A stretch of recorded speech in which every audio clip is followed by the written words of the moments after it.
ഇവരും പറയുന്ന അത് തന്നെയാണല്ലോ, ജുമാ സംഘടിപ്പിക്കൽ നിർബന്ധമാണ്, പങ്കെടുക്കൽ ഇഷ്ടാനുസരണമാവാന്നാണ്.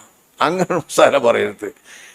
ജുമാ സംഘടിപ്പിക്കൽ നിർബന്ധമാവുന്നത് അത് നിർബന്ധമായതുകൊണ്ടാണല്ലോ. ജുമാ നിർബന്ധമല്ലേ, പിന്നെ എന്തിനാ സംഘടിപ്പിക്കൽ നിർബന്ധമാണ്? ജുമാ തന്നെ ഒരാൾ ഒറ്റക്ക് നടത്തല, സംഘടിപ്പിക്കൽ എന്നല്ലേ. സംഘടിപ്പിക്കണമെങ്കിൽ നമ്മളെ മദ്ഹബ് പ്രകാരം 40 ആൾ വേണം.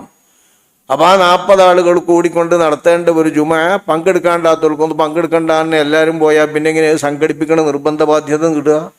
അപ്പം സംഘടിപ്പിക്കൽ നിർബന്ധമാണ് എന്ന് പറയുമ്പം തന്നെ നബിയുടെ കാലത്തും ശേഷം ഖലീഫമാരുടെ കാലത്തും ഒക്കെ സംഭവിച്ചിട്ടുള്ളത് ജുമാ നിർവഹിക്കലാണ്. പെരുന്നാൾ നമസ്കാരം നിർവഹിച്ച ശേഷം ജുമാ നിർവഹിക്കലാണ്. പക്ഷേ മദീനയുടെ ഗ്രാമപ്രദേശങ്ങളിലുള്ള ദൂരപ്രദേശത്തെ ആൾക്കാർക്ക് ജുമുഅക്ക് രണ്ടാമതും കൂടിയും വരാൻ ഹാജരാക്കാൻ പ്രയാസമുള്ളത് കൊണ്ട്, അങ്ങനെ പ്രയാസമുള്ളവർ ഉദ്റുകാരായതുകൊണ്ട് വരേണ്ടതില്ല എന്നോ, അല്ലെങ്കിൽ അവർക്ക് ഈ ജുമുഅ രണ്ടും കൂടി ഒരുമിച്ച് കൂടുമ്പോൾ നിർബന്ധ ബാധ്യത അത്തരം ഗ്രാമക്കാർക്ക് വരില്ല എന്നോ, ഇങ്ങനെയല്ല ഇന്ന് മനസ്സിലാക്കാൻ പറ്റുള്ളൂ. ഇതാണ് നമ്മുടെ പണ്ഡിതന്മാരും ഇമാമിയങ്ങളും മനസ്സിലാക്കിയിട്ടുള്ളത്. ആ മനസ്സിലാക്കിയത് പ്രകാരം അവർ വിവരിച്ചിട്ടുമുണ്ട്. നമ്മളെ നാട്ടിലും അങ്ങനെ തന്നെയാണ് നടപ്പ്.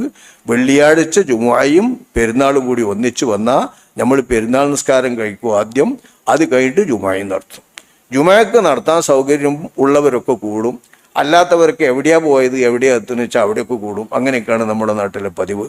അപ്പം ആ പതിവ് തെറ്റിക്കാൻ പറ്റിയ ഒരു പുതിയ തെളിവുകളൊന്നും ഏതെങ്കിലും വിഭാഗത്തിന് കിട്ടാനില്ല എന്ന് നമ്മൾ പറഞ്ഞതിൻ്റെ അർത്ഥം, കിട്ടിയ തെളിവ് നമ്മളെ ഇമാമികൾ കൈകാര്യം ചെയ്ത് മസാല സ്ഥാപിക്കുകയും വിവരിക്കുകയും ചെയ്തിട്ടുള്ള തെളിവാണ്. അതടിസ്ഥാനത്തിൽ ഇവിടുത്തെ ഷാഫി മദ്ഹബുകാർ പ്രവർത്തിക്കുകയും വേണം. ഹനഫി മദ്ഹബുകാരും പ്രവർത്തിക്കും, അവരങ്ങനെ പ്രവർത്തിക്കുകയും വേണം. മദ്ഹബ് ഇല്ലാത്തവർക്ക് ഇവിടെ റോളില്ല, അവരുടെ ഇഷ്ടം പോലെ അവർ നടത്തിക്കൊള്ളട്ടെ.